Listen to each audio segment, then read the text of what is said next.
We are back and welcome back to our channel. Happy Spooky Sunday, and we hope you had an incredible Christmas. So today we thought it might be a cool idea to have a chat with our psychic medium friend Sam, the lady who introduced us to David and has really helped to guide us through this whole thing, this whole experience that we're having. We wanted to get to know her a little bit more. We wanted you to get to know her a little bit more, and we thought we'd just put some juicy questions to her, all about her. We just wanted to know what it was like to be a psychic. Yeah, her experiences. So, without further ado, get yourself a brew, turn off the lights, and let's get talking to a psychic. Right, so Sam, our first question is, we've got our notes here, just in case anyone's wondering why I'm looking down here. And I've got Google for when I don't know the answer. Have you always known that you were psychic? No. I'm not one of these people that can say I saw dead people all the time, because I haven't. Right. No, my mum always knew I was psychic. Right. She always told me stuff when I was little. Little things. Do you know what? There's this one story I remembered the other day, and I thought, I've got to tell you, and it might have been that. It's the craziest story. And my sister, because it's my mum and my elder sister, they said I was sat on the stairs and I came in crying because there was a big spider next to me, and it touched me and said, "Last touch." Oh my God. What? And it was those kind of, I tell them those kind of stories. And the other thing is, which I've always, this is from when I first remember that I had anything at all, was my, do you know when you get into family get-togethers and they're like, oh, do you remember when you did that? And do you remember when, and they all have a, Yeah. And I always would say, oh, do you remember the white poodle? And he had a little pink bow in her hair, sorry. And I said, Mum, do you remember that poodle, a little white poodle? And I talk about it, and I said, but you smacked me because I used your hairbrush to, brush the poodle. And she said, no, Samantha, that never happened. And I'd be like, yeah, that's when my name was Jane, though. Oh, and I'd always talk about when my name was Jane. And then in school, I used to say my name was Samantha Claire Jane. Right. I was never a Jane, ever. Is that like a past life thing then? Yeah, maybe that was wow. That's pretty, So it was my mum. And then things started happening. So do you think your mum sensed that you were psychic, or do you think she knew that you had a gift because of the things that you said? My mum used to always tell me she was a white witch. Right. And she used to do all these really weird things. And now looking back, I wonder if they wasn't so weird.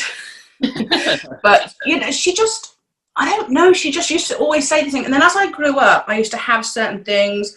And I think my first real thing that happened to me was, so my mum knew that I had this, whatever it is I have. It's the empath, it's the picking up. I don't see dead people walking around. I feel them, I sense them, I see them like a picture in my mind, like I've seen them before. Yeah. And it was my mum's friend's husband died.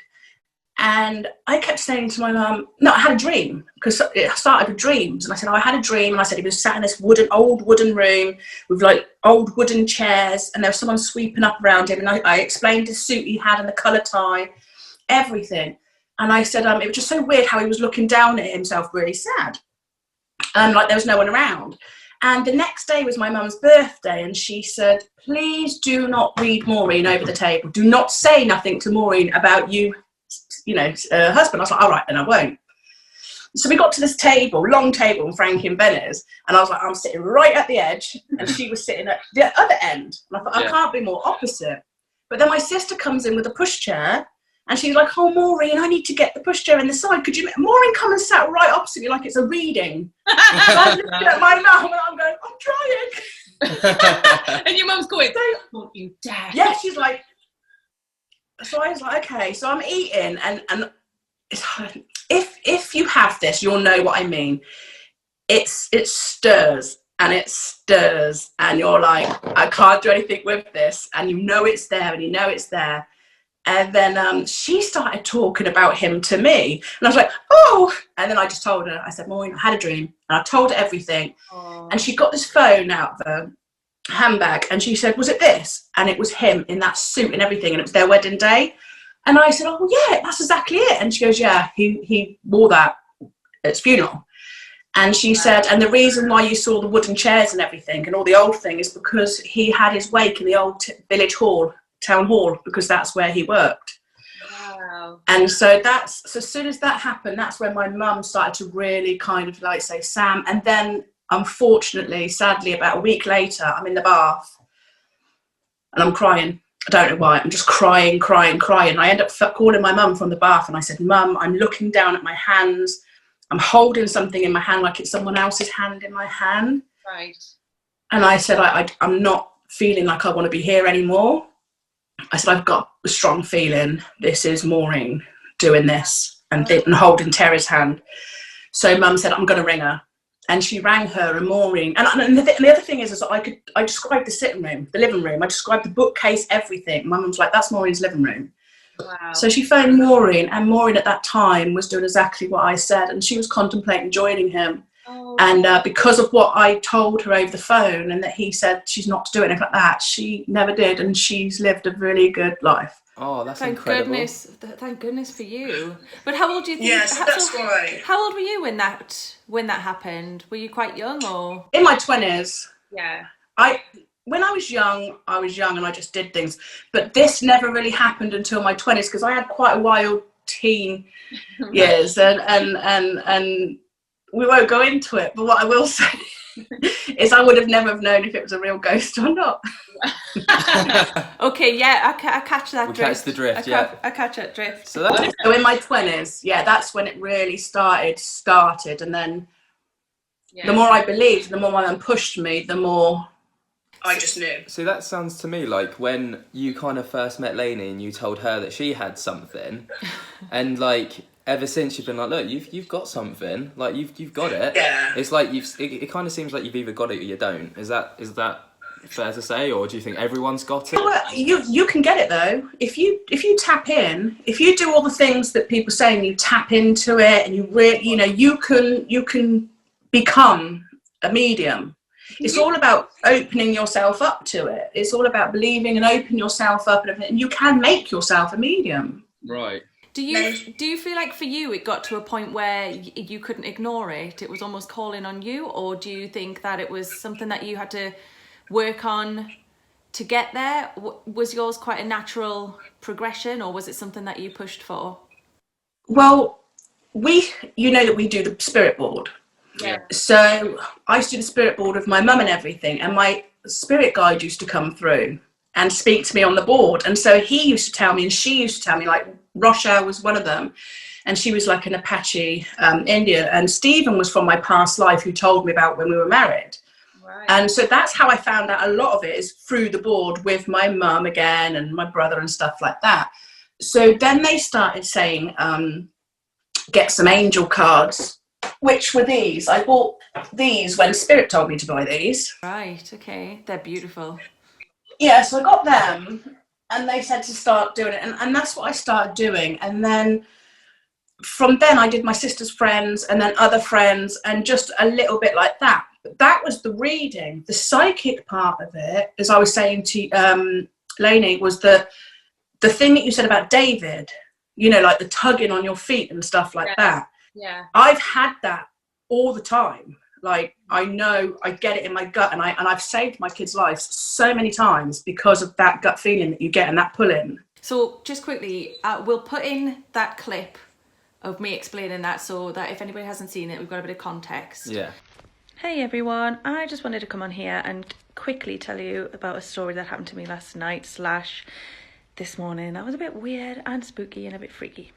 So I'd gone to bed about midnight and was fast asleep, and I woke up maybe 40 minutes later, and when I opened my eyes, there was the outline, like a shadowy outline of what is definitely a male sort of form, and then it disappeared, dematerialized in front of me. So I put it down to maybe it was just my imagination, or because I was half asleep, turned over but was lay on my back and dropped off to sleep again. And I was lay with my hand over my stomach like this, and I was woken up to my hand lifting up and being flung away from my body. Again, always trying to look for logical explanation. I thought maybe it was just like an involuntary movement because I'm asleep. Right, I know a lot of people are going to be thinking, like, how could you go back to sleep? But this is not an unusual thing in our house to be interrupted. Just want to say that, as in when we're sleeping. So I continued to try and get to sleep, and I just couldn't. I was not being allowed to. I had my pillow pulled out from under me, not completely, but kind of tugged on me, like tugged at. I felt like a hand grab my foot and pull on that. Just little things like that, noises, knocks and everything. So I give in and I'm like, right, fine, I will get up. What do you want? I get downstairs, I open the door to my living room kitchen, and there's a glass smashed on the floor and my cat is walking through it. It wasn't there when we went to bed. We don't know where the glass came from, but the cupboard door was open. However it happened, I think our spirit was trying to tell us to go down and sort it out before the cat got hurt. I don't know. I hope so. What do you guys think? Would you agree with my thoughts on what I've just shown everybody? That was a warning to try and get downstairs. Or, you know, I was being called on to go and deal with that. That's amazing. 100%. And the thing is you have to kind of, you know, you can do the process by elimination. Okay, if you've got a demon in your house and he was pulling your legs, what did he gain from pulling your legs for you to get out of the bed and go and clear up some glass in your kitchen? Yeah, that's a good point. What does the demon get to gain from that? Yeah. I've had bits like where I've washing basket, have a washing basket, had to go and get the washing off the line, lived in a flat, and the washing basket kept pushing to the floor. And I'm like picking up the washing basket, it's empty, so it's light and it's pushing to the floor. So I looked to my right, and my son was 3 then, and he was sat on the sofa watching TV. My husband at the time, was on the toilet. I knew he wasn't going anywhere. And my little girl was in the bedroom playing, and she was 2. And I thought everything seemed to be fine. So I picked it up again. It kept, you know, you get that tug. Yeah. Tug, like the force. Yeah. So that kept happening a couple of times until I thought, right, I'm going to have to recess it. So I put it on the floor and I thought, Jalen, him. And I thought, it's only Kayla. But I can hear her. Well, I went into the bedroom and they had bunk beds, and my daughter loved silk and satin on her hands and stuff. And she got a pair of my satin pajamas, and my son must have tied it to each end of the bunk bed bit at the top. Yeah. And she was swinging on it like that. And as I walked in, she lost her footing and her neck, she kind of like swung around like she could have hung herself in it. Oh my Wow. God. And I grabbed it, and I think that was the first time I thought, I will never ignore it. Never in my life will I ignore that. And so this would be your first one. You will know from now on never to ignore that. Yeah. Have you had any scary experiences? What was your most scary experience? I've only had one. And I always say it was a nightmare, but do you know when you kind of know it can't be a nightmare? Right. Because you go to sleep afterwards, and you wouldn't go to sleep that easily after a nightmare. But when something like that happens to you, the heaviness and the energy, it puts you back to sleep. It's strange, but the only time ever, I was about 18 and I lived in a shared house, and I was in my bed and I heard like this, and the shared house was full of people I didn't really know well or couldn't be bothered to talk to at all hours of the night. So my door started knocking and I ignored it. Closed my eyes, and then it knocked louder. Closed my eyes, and this happened for a little while, and then it started shaking. Like this wooden door started shaking, and I thought, this isn't normal now. This isn't someone knocking at my door. And then just quickly the door flung open, and there was this face. Can you see me? There was a face like that, and it was pointy. He had black hair. He had a horrible face. It was just one face, but he was going from side to side, like screaming and shouting at me, flying for me. I couldn't hear anything. It was like that. And I quickly switched my lamp on, and it went. Right. And I laid there for a while, really scared. And I just thought, oh my God, I was really, really scared. And then I fell asleep. I don't know how. And then the next morning I woke up and I packed my bags and stayed at my sister's for a week. I don't blame you. Well, yeah, that is crazy. But I know what you mean about, because people say to me, like, I don't know how you go to sleep after something, like, you know. It drags you to sleep, your energy.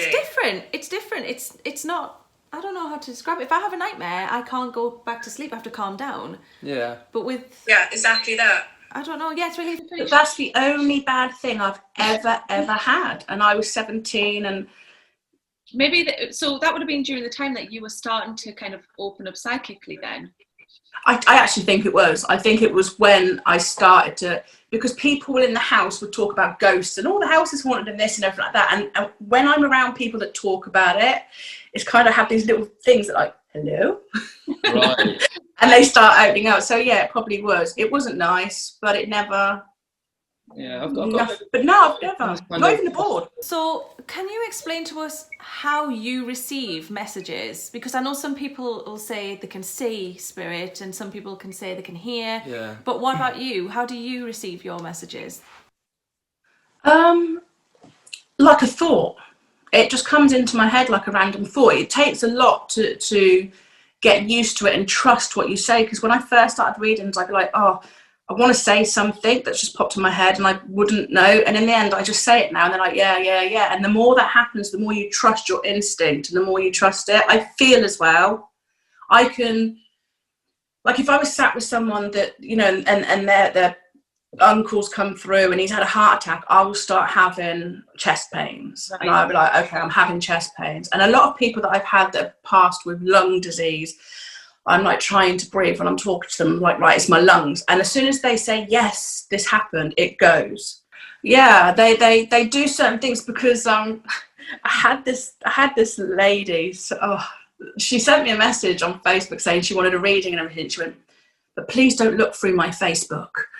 And I started laughing and I said, bless you. And I said, but the thing is when I do a reading, I've not had a reading yet where spirit hasn't told me something that wouldn't be on any social media, like with your mum with the cake and stuff. I've always had a reading where they have done something or said something so they know that there's no way I could have known anything. And that's when I get the feelings, or I was doing a reading, the last reading I did, I had a candle.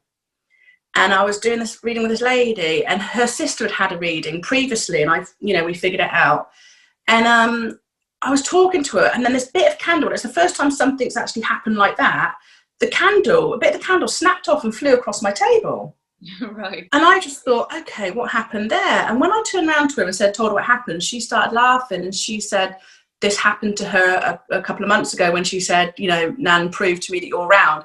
And the candle exploded. Wow. And for her, she took that as that's how I know it's about me. And I took it as if like, please do not let my candle explode. But I was just saying to her, please tell your Nan. Tell her. But that must be quite confirmational for the person who you're reading, because that's too coincidental, surely. Yeah. And that's not something on Facebook. Going back to like your experiences and stuff, have you got like a favourite experience that you've like ever had, either through like readings or just something that's happened to you? Yeah, it's really personal. Okay, so when my mum was dying, we were in hospital, and I felt I had to leave. I know that I was her baby and she didn't want me to watch that last bit, and we'd been there for about 4 or 5 days, so I left, and then she passed away 2 days later. So then she went to the chapel of rest, and we were at the house, and my sister said, I've just been to see Mum, her makeup is a bit different, but come and see her. And I was going through this conflict where I wanted to see my mum again. Yeah. I wanted to touch her again. I wanted to smell her. I wanted all those things again. Yeah. But at the same time, the last time I touched my mum, her hands were warm and there was blood flowing, and that's the memory I have. But then there was that part of me that still wanted to have that little bit more, because I know the day after that she was getting cremated. It was her thingy. So I just said to my sister, do you know what? Let me sleep on it, and in the morning I'm going to decide, because I just didn't know what to do. And that night I was asleep and I had a dream that my mum, she came over to me and she just wrapped her arms around me, and I smelt her and I felt her heart and her warmth, and she spoke to me, and everything was just so, it was real. It was the most realist that I felt. And then I woke up in the morning and I told my sister, no, I don't need to go to the chapel of rest. I just got what I needed, and I don't need to go. And I never went. And that's my best, because it was just, it meant everything to me. Have you ever had any premonitions or kind of, any messages that have preempted something that's come in the future, or is that not? Yeah. I mean, does that work? Does that work with the? Yeah. Yeah, I don't know why though. I don't know why. I think I've told you this about it before when you asked me a question. So the strangest one that I ever had, like premonition, was I was in bed and this thing happened again. Can't sleep. Checked on the kids. They're absolutely fine. I'm like, okay, this is strange. But I kept knowing that it was a male and he was about 24 to 28. And I knew that he was famous in a way, so I couldn't have known him. And these things kept coming around my head and I couldn't sleep. And my mum, again, is my biggest supporter. So I phoned her up and I said, Mum, something, I don't know why it's here. Get pen and paper. Let me tell you. So it's out of my head, onto something else and I can sleep. So she got pen and paper and I said, okay, so this guy's a guy. I can see him. He's fully clothed. He's laying on a bed and it looks like a hotel room. And I said, he's died. But the fact is that he's died from like a drug overdose, but it was medicinal. Like he wasn't a drug addict. He was far from it. But this was kind of like he took too much medication or something, but he was depressed as well. But he didn't try and do it. He just wanted a break. Like he wanted to relax. Like I felt everything. He just wanted to sleep. He had problems sleeping. Right. And so, yeah, I said all that. And I said he was 24 to 28. I said he was famous, everything. And then 3 days later, she went on holiday the next day, and 3 days later she phoned me from the Caribbean and she said, have you seen the news? And I was like, no, what? And she said, Heath Ledger has just died.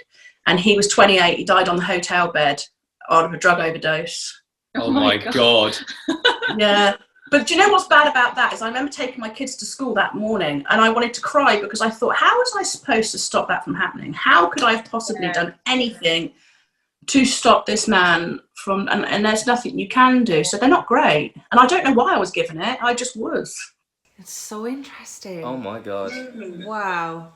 So I know we've already spoken about you've mentioned your spirit guide. You have an Apache Indian who's a spirit guide, and you have somebody called Stephen? Rochelle.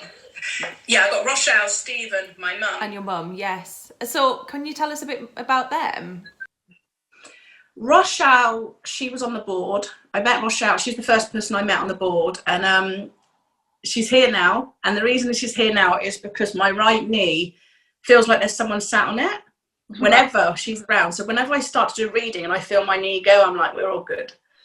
So she's here now.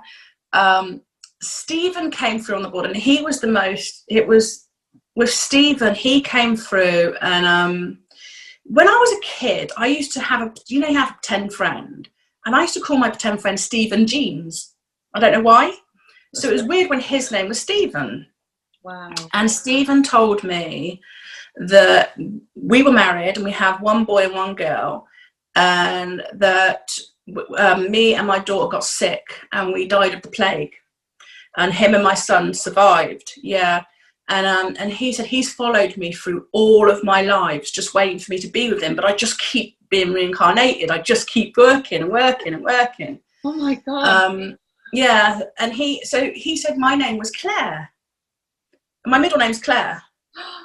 Wow. I think my mum's crazy. I really think she had something. She just, anyway, so my middle name's Claire. And he said that's why my name was Claire. And our daughter was called Lucy.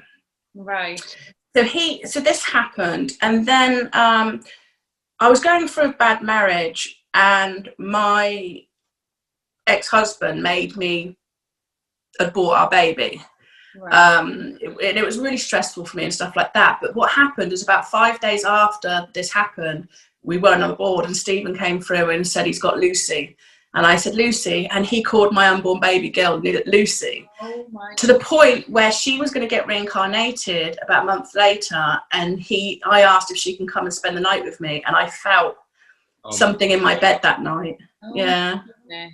I've got. So Stephen's there for me. I got Stephen. And my mum, who on her deathbed, as you know, was like, right. So as soon as she passed away, she was like, here we go. And I'm stronger than ever because of my mum. And my brother did the same. And your mum promised to help you guide you, didn't she? Before she She took over. Right. She took over. Yeah, as soon as she passed away, she jumped in. Right. And she was a quiz expert. She loved quizzes and stuff. And sometimes I sit there watching quiz shows and I'll answer and I think, oh, there's no way I could know that answer. And she's done So it for I you. You need That's to get on incredible. like Who Wants to Be a Millionaire or something. No, this one. But yeah, she does that. But yeah, as soon as she died, I knew it anyway. She jumped straight into me. And that, I think, is when I say, you know, I don't understand how people can just believe that when you're dead, because I don't know how I would survive that. I don't know if I could survive that, if I really believe that. But I speak to my mum every day. I see my mum, I feel my mum. I ask my mum the stupidest of things. Like I'll just get the pendulum, I'll go, Mum, should I spend this much money on this? Because, and it's like, yes. So speaking of the pendulum, I would love to know your thoughts on like conduits like pendulums and boards and things like that. Some people have such a negative opinion on boards and just anything that helps to connect with the spirit world. Yeah, I don't. So the thing is I've been through this with you. This whole don't take your hand off, don't do the figure 8. But what if you want to do? What if they want to say 8? Like, or when the board goes round, don't go round. But it's a round board. How else? I just think you said it before. The movies and just bad press and stuff like that. And I just. So say if my mum or my brother died and then somebody did a board and they came through to their board, does that mean they're going to possess them and kill them? Because my mum's the softest person I know. Yeah. Why is it as soon as you die, you become nasty? Yeah. However, there are nasty people in life too, though. Yeah. There are nasty people. And how I put it, which I've told you before, I put it like the red phone boxes, the old red phone boxes, where if you get a calling card, you know, and you put the card in and then for business and everything, I'm thinking about prostitution because that's what they used to do. Yeah, you know, you see they're in there all the time. Anyway, the card. And I always say, so people have got your number, random people have got your phone number now, your family's got your phone number and your loved one's got your phone number, and that's a board. So you can have your best friend call you for a nice chat, but then you can have a random person call you and give you some mucky phone call or just be nasty because that's them, that's who they are, that's how they are. Yeah. That's a board. Right. That's a board for me. And I think that the one thing a lot of people make mistakes with is when they say, is there anybody there? Hang on a second. Can you hear that? Hang on a second.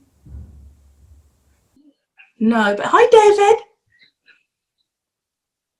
I think we'll have picked that up. That's some ruckus. I think we'll have picked that up. There was like boom, boom, boom, boom. And then I was like, and then it would continue. David, come and join us. Come and say hi, it's Sam. David! I got you a Christmas present. But yeah, I think boards are extremely dangerous because you are tapping into the unknown and stuff.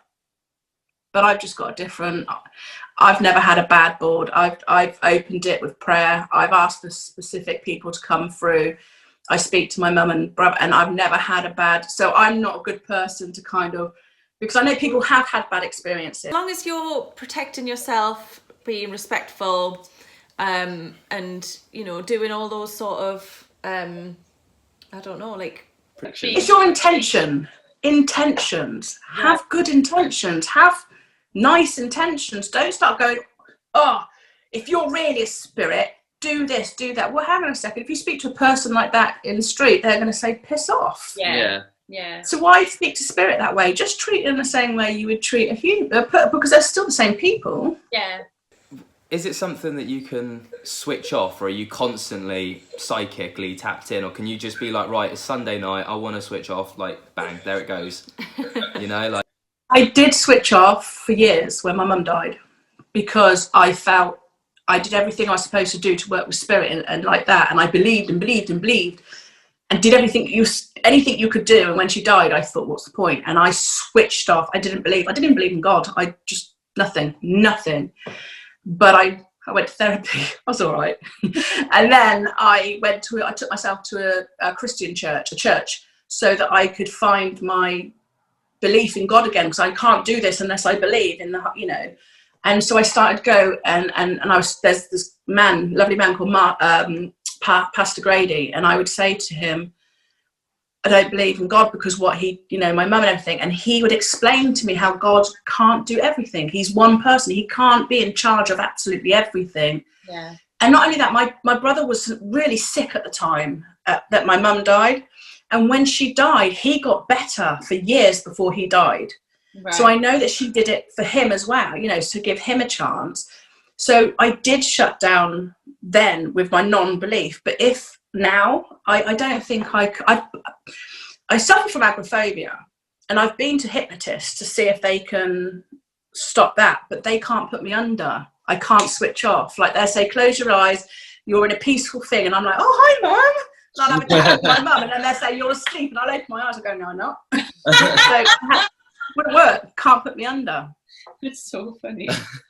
So I can't switch off, no. What advice would you give to somebody who wants to open up psychically, who wants to kind of pursue and, like, you know, or tap into their psychic ability? My advice would be there's so many things on YouTube, and look for one that's got loads, like the most kind of like hits. And you could now, like, there wasn't in my time, but meditation. I can't meditate, but meditation, because what happens is you learn how to relax your body. I've met spirit guides and people, like I've met Stephen through meditation, and there's so many where you can actually, it's just really nice the way it does it, and you let your body go and you relax and stuff, and you can meditate, and that is a good way. Another good way would be to photos, like start, if you feel that you have it, get a photo and just look at it and just see if you can tell anything from that photo. That's what I was going to do with you. I have a photo ready and I really kind of want to show you and just say, look, just go with it and just see what you can pick up from that photo. Things like that. Do that a lot. Right. Anybody can open up. Is it like a skill where like it's not like it comes to you and then you're instantly like, you know what you're doing? Like, do you have to kind of progress the skill and build on it? Like, no idea what I'm doing. I wing it. Fair enough. I don't know what I'm doing. I've never been taught by a spiritualist church, by a psychic medium. I've never been taught by anybody that's gone, you know, like if you go to school and you want to learn literature, you've got the books and everything. I've never learned like this. I've only ever been taught spirit. So I only know that way. So I don't know any other way. I don't know how it's supposed, it just is.